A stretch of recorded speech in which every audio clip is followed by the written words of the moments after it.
Thank you, Kim. And our final panelist is Carolyn Bninski from Rocky Mountain Peace and Justice Center.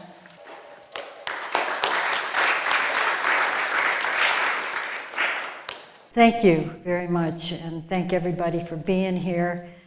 It's an interesting thing to have media people here talking about media, because usually media people, I don't think, talk about themselves. We started a group called the Media Literacy Collective at the Rocky Mountain Peace and Justice Center a couple of years ago because we wanted people to understand the agendas behind the news and behind the media they were hearing, so that they understood why people were saying the things they were. I'm an anti-war activist, so I'm not in the media. I'm very interested in media. I grew up in the 60s. I was living in Washington, D.C. I was protesting the Vietnam War, where the U.S. killed 3 million Vietnamese peasants who were no threat to us. So I tend to see a lot of things through this anti-war lens, and part of my work at the Peace Center has to do with anti-war work. And during Vietnam, the media actually played a role in educating the public about what was happening in Vietnam.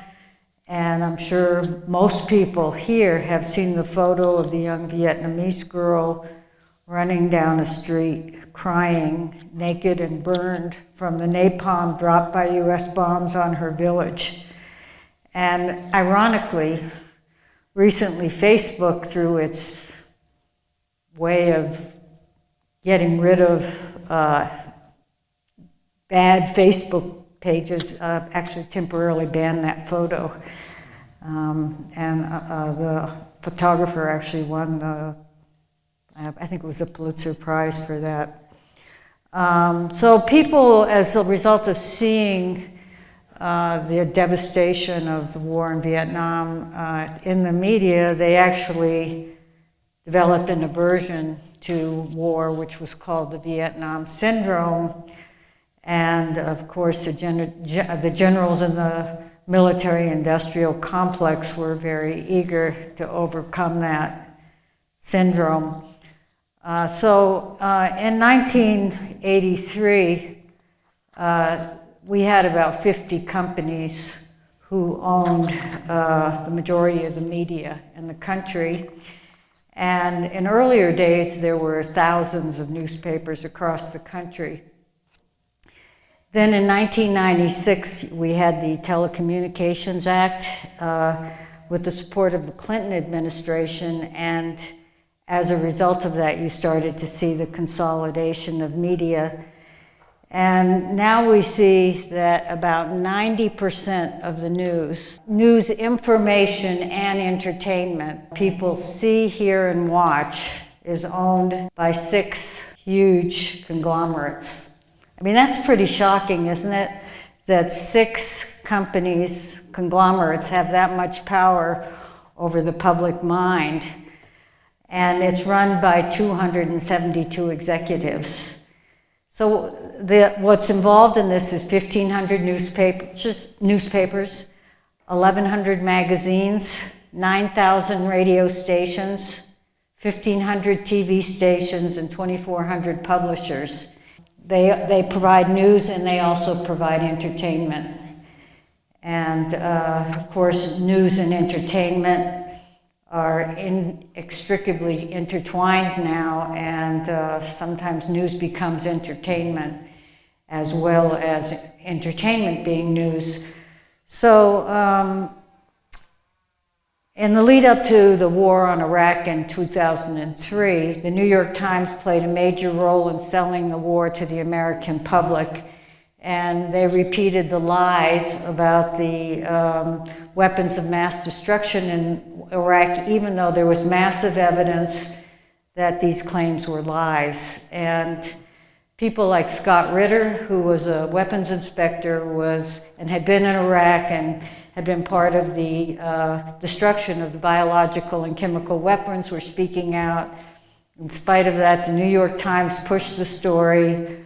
We went into Iraq, even if they had these weapons, under international law, the United States had no justification or authority to go in there and bomb Iraq. I remember seeing that very first night, the bombing of Baghdad, and it was just such a shocking thing. And yet, the way the TV stations covered it was like a video show. I mean, it was quite shocking, the glorification of the mayhem of that. So what we have in Iraq now is 2 decades of war, a destroyed society, and the Watson Institute from Brown University says it's likely that hundreds of thousands of people have died in Iraq. And we forget about that because the news is so fast. Every day we're getting something different, and there's another distraction here, another distraction there. And how often do we really see the Iraqi people who have been destroyed, their agony of losing their children? How often do we see that on television? So the conglomerates, and I think this was mentioned, these media conglomerates are connected with other companies, they own other companies, so there's a profit motive a lot of times with promoting war, promoting kinds of medicine that aren't necessarily healthy, promoting things because one of their companies, one of their subsidiaries makes money off of it. I want to briefly touch on 3 topics, if I have time. One is Julian Assange. The second is the clampdown on the internet, and the third is the media coverage of Russiagate. Julian Assange is the founder of WikiLeaks. WikiLeaks receives documents from whistleblowers. So people who are in institutions will give WikiLeaks documents. He's now in prison on what I believe are trumped up charges. And I believe that if we want freedom of the press, we have to stand up for Assange and also for Chelsea Manning, who had actually provided some documents to WikiLeaks, who is now back in prison after having been pardoned by President Obama. Chris Hedges, who was a war correspondent for the New York Times for 20 years, just wrote an article about Julian Assange, and I just want to read a little bit about it. It was just written on April 14th in Consortium News, and I would recommend that you read this. But this is what he says: "The arrest Thursday of Julian Assange eviscerates all pretense of the rule of law and the rights of a free press. The illegalities in the seizure of Assange are ominous. They presage a world where the internal workings, abuses, corruption, lies, and crimes, especially war crimes, carried out by corporate states and the global ruling elite will be masked from the public. They presage a world where those with courage and integrity to expose the misuse of power will be hunted down, tortured, subjected to sham trials, and given lifetime prison terms and solitary confinement. First Assange, and then us." This is what one thing from Assange, and he's been demonized. I mean, everybody thinks he's this freak character, and the guy's brilliant, and he's done I think he's exposed government abuses more than anyone on this planet. Assange says you have to start with the truth. The truth is the only way that we can get anywhere. So I would urge people to think about that, read this article. The second thing I want to mention is the attacks on the internet. The freedom of the internet is really under attack. We're seeing suppression of websites by Google search engines. They use algorithms to suppress, particularly websites on the left, so you can no longer find articles or people. Facebook is doing the same thing.